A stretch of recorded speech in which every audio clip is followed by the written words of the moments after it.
প্রশ্ন করেছেন, স্বামীকে ভাই বলা যাবে কি? স্বামীকে ভাই বললে স্বামী হারাম হয়ে যাবে না, কিন্তু এটাও মাকরু।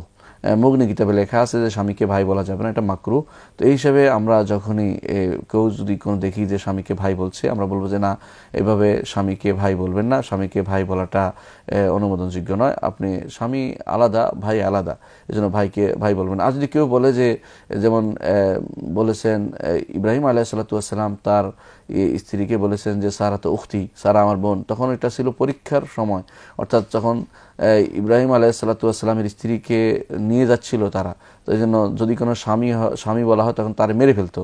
এই জন্য তিনি বলছেন যে দুনিয়াতে এখন কোনো ভাই আর কোনো আমি এবং তুমি ছাড়া আর কোনো ইমানদার নেই, সুতরাং তুমি ইসলামের দিক থেকে তোমার ভাই। সেই হিসাবে যদি কেউ বলে যে, কোনো স্ত্রী যদি স্বামীকে বলে যে ইসলামের দিক থেকে তিনি আমার ভাই, তাহলে সেটা গুনার কিছু হবে না।